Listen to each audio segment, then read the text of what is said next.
अस्सलाम वालेकुम। आज पाकिस्तान की सियासत में जो एक सबसे बड़ी मेजर डेवलपमेंट हुई है वो है इमरान खान से रिलेटेड। इमरान खान के जो ख़िलाफ़ एक साइफ़र केस बनाया गया था, जो है पिछली माह की 16 माह की हुकूमत के अंदर।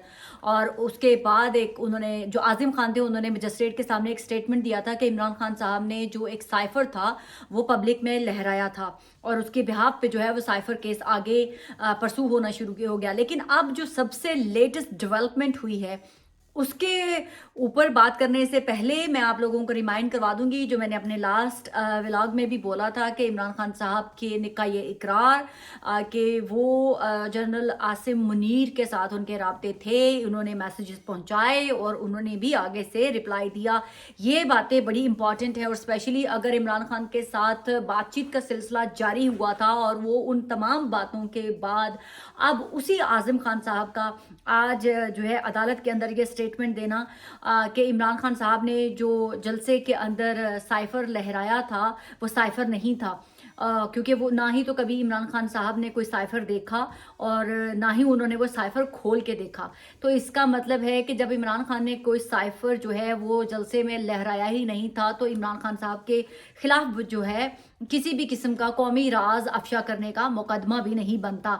तो ये तमाम कार्रवाई एक वो आसिम खान जिन्होंने जाके मजिस्ट्रेट की अदालत में बयान दिया कि जी इमरान खान मुजरिम हैं, उन्होंने पाकिस्तान के एक कौमी राज को अफशा करने की कोशिश की। और अब वही वही आज़िम खान जो है वो अपनी स्टेटमेंट देते हैं और रिपीट करते हैं कि जी मैंने नहीं देखा कि इमरान खान साहब को कि उन्होंने जो साइफ़र था वो खोल के भी देखा हो, तो उनको तो पता ही नहीं था कि साइफ़र में लिखा हुआ क्या है।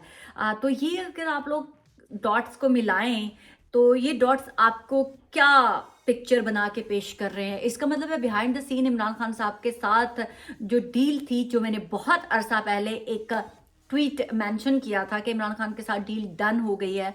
देखिए उसकी जो भी चीज़ें पाइल अप होती हैं बिहाइंड द सीन वो स्लोली जो है अनफोल्ड होती हैं।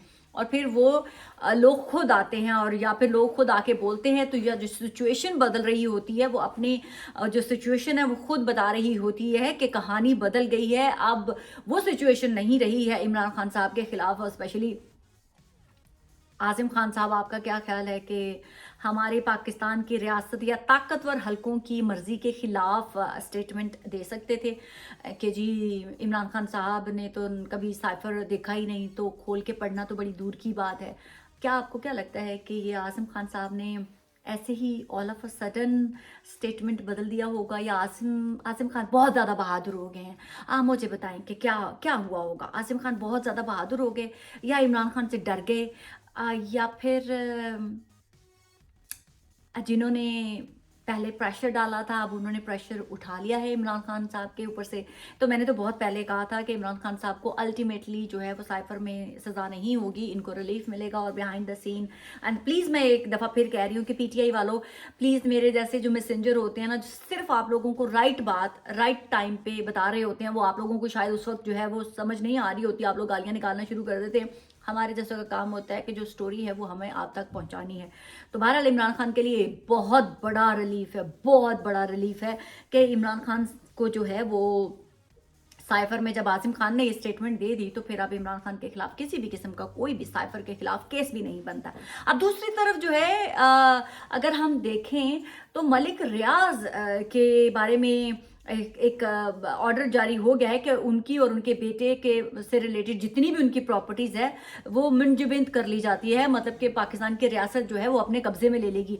लेकिन मैंने नवंबर में एक ट्वीट किया था कि मलिक रियाज और जो उनका बेटा है वो बैंकरप्सी शो करने जा रहे हैं। बैंकरप्सी तब शो की जाती है, आपको पता है, कि जब इंसान अपना लॉस शो कर देता है बैंक को, या कि मेरी फर्म जो है वो लॉस में जा रही है। और बाय द वे उनकी फर्म बहरिया टाउन भी है जो कि, और उसके साथ साथ उनकी जितनी भी कंपनीज थी, मेरे सोर्सेज ने तब भी कहा था कि ये बैंकरप्सी शो कर रहे हैं। हुकूमत पाकिस्तान के अंदर से इनको बता दिया गया है कि आपके असासे मुंजमद होंगे अलकादर ट्रस्ट में। और उससे पहले ही जो है हमारे जो मलिक रियाज हैं वो उन्होंने जनाब अपनी बैंकरप्सी शो कर दी बहुत पहले, लास्ट ईयर नवंबर में ही बैंकरप्सी शो करके उन्होंने सोचा कि जब मेरे नाम पे कुछ होएगा ही नहीं तो जब आप क्या मेरे असासे जो है मंजूमत करेंगे, क्या मेरे असासे लेंगे, जब मेरे नाम पे कुछ है ही नहीं तो आप मेरे से कुछ ले भी नहीं सकते। बहरहाल उसका एक ये थोड़ा सा डैमेज हुआ है कि जो बहरिया टाउन का नाम है वो बहुत अरसे से हमारे इदारे चाहते थे कि बहरिया का नाम ये जो यूज़ कर रहे हैं हमारे मलिक रियाज, उनसे वापस ले लिया जाए। बिकॉज अगर आपको अच्छा लगे बुरा लगे, बहरिया जो है वो एक बहरिया हमारी पाक अफवाज के नाम से रिलेट है। तो ये वाकई ये बड़ी हैरान कुन बात थी। और अभी तक जो है मलिक रियाज इस नाम के साथ कोप कर रहे थे और उन्होंने बड़ा पैसा भी बनाया इसके साथ। तो लिहाजा ये क्लेम भी हमारी बहरिया कर सकती थी लीगली। तो लिहाजा मुझे लगता है कि एक सेटलमेंट किस्म की सूरत में उन्होंने ये तमाम चीज़ें हुई हैं। हम देखने वाले वो चीज़ नहीं देख पा रहे हैं जो दूसरे देख पा रहे हैं। बहरिया टाउन अब एग्जिस्ट नहीं करता है। बहरिया नाम से कोई भी चीज़ जो है वो मलिक रियाज के पास जो है वो एग्जिस्ट नहीं करती है, क्योंकि बहरिया टाउन के जो ऑफिस थे वो तक बंद कर दिए गए हैं। और जितने भी तमाम जहाँ पे भी उन्होंने दुनिया भर में इस नाम से जो भी ऑफिस बनाए थे वो सब के सब शट डाउन हो गया है। टेम्परेरी जो है वो बहरिया टाउन को लॉस जरूर होगा, क्योंकि ऑब्वियसली कोई भी जो कंपनी है वो कोलैप्स जब करती है या बैंकरप्सी जब शो होती है तो डेफिनेटली उसकी प्राइस भी गिर जाती है, उसके शेयर भी गिर जाते हैं। तो वो अब हो रहा है। लेकिन ये जो क्या कहते हैं मलिक रियाज को बड़े नुकसान से बचने के लिए उसको छोटा सा नुकसान जो है वो करना इतना बुरा नहीं लगा होगा। और एक क्योंकि पाकिस्तान की रियासत के साथ भी उनकी सेटलमेंट हो जाएगी और वो अपना तमाम पिछला चैप्टर जो है वो क्लोज कर देंगे। वो कलकला को दोबारा जो है वो अपने किसी नाम के साथ, या हो सकता है वो नाम स्विच करके अब अपनी दूसरी कंपनियां बना चुके हों अपने किसी सो ऑन अपने प्यारे के नाम। क्योंकि पाकिस्तान में तो ये बहुत आम है कि आप अपने नाम पे कुछ भी नहीं रखें, आपने कंपनियां बनाई हुई होती हैं, उस कंपनियों के ऊपर कितने सारे डायरेक्टर्स होते हैं और उनके थ्रू वो चल रही होती हैं। तो ये इनके लिए मलिक रियाज के लिए ये कोई मेरे नज़दीक लॉस की बात नहीं है। पाकिस्तान के अंदर बड़ी हाइप बनाई जा रही है कि मलिक रियाज का ये हो गया, मलिक रियाज को कोई नुकसान नहीं हुआ। जब मलिक रियाज ने इतना पता नहीं कितने खरबपति वो बन चुके हुए हैं, वो तो अब थोड़ा सा झटका जो है वो मेरे जैसे और आप जैसे जिन्होंने प्लॉट लिया हुआ होगा उनकी प्राइस गिरी होगी। उनकी अपना तो पैसा नहीं गया होगा, उनके अपने पैसे में से तो एक पेनी भी जो है वो इधर से उधर नहीं हुई। उन्होंने अपना माल सेव कर लिया, अपना पैसा सेव कर लिया वक्त से पहले, अपने आप को बैंकरप्सी शो करके। अब क्या है उनके नाम, जब कुछ है ही नहीं तो पाकिस्तान की रियासत क्या लेगी। तो मलिक रियाज ने ये बड़ी अच्छी डील की है। देखने वालों के लिए लग रहा होगा कि ओए होए बड़ी बुरी डील हो गई है, ओए होए बड़ी बुरी डील, पर मेरे नज़दीक ये कोई बुरी डील नहीं है। मलिक रियाज बड़े विन विन सिचुएशन है उनके लिए। और सारा पैसा भी अपना सेव करके साइड पे कर लिया, बहरिया का नाम वापस कर दिया एंड चल वो फिर दोबारा आएंगे, फिर किसी और नाम से कोई कंपनी बना लेंगे और उनका तो चल रहा है। क्योंकि एक स्ट्रक्चर जब बना हुआ हो तो वो स्ट्रक्चर का नाम चेंज करने से ऐसा नहीं होता कि जी आपको बहुत ज़्यादा लॉस हो गया।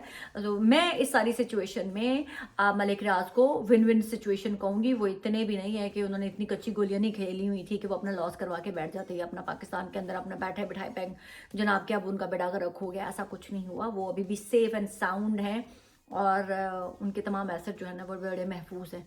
तो पाकिस्तानी एवं ना खुश हूँ कि जनाब ओए होए होए, हाँ उन्होंने अगर कुछ दिया लिया होगा तो वो हमारी रियासत को ज़रूर दिया लिया होगा। वो पाकिस्तान के ख़जाने में तो नहीं गया होगा, हो सकता है राइट लेफ्ट ऊपर नीचे कहीं चला गया हो, यू नो दैट। तो हम तो इस बारे में कुछ ज़्यादा नहीं बात कर सकते। बस आज तक के लिए इतना ही। पाकिस्तान जिंदाबाद।